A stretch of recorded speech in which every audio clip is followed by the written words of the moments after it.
Pendant plusieurs semaines, Paul Bismuth, alias Nicolas Sarkozy, et Thierry Herzog, son avocat, ont échangé sur le juge Azibert et les services qu'il pouvait leur rendre sur une ligne qu'il pensait protéger. Il m'a parlé d'un truc sur Monaco parce qu'il voudrait être nommé au tour extérieur. Je l'aiderai. Moi, je le fais monter.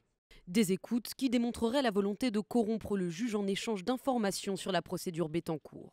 Le 24 février dernier, Nicolas Sarkozy prépare son voyage en principauté le lendemain et compte toujours évoquer la promotion de Gilbert Azibert. Mais le 25, le parquet ordonne l'ouverture d'une information judiciaire pour trafic d'influence.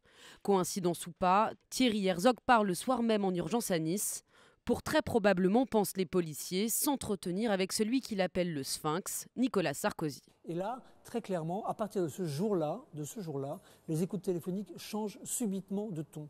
Et les enquêteurs en sont réduits à penser qu'effectivement, ce jour-là, ils ont été mis au courant qu'il y avait des écoutes téléphoniques et donc ils adaptaient leur discours en fonction de ce qui pouvait leur être reproché par la suite. Nicolas Sarkozy n'aurait finalement pas évoqué le cas de Gilbert Azibert lors de son séjour à Monaco, mais ceci ne change rien sur le plan juridique.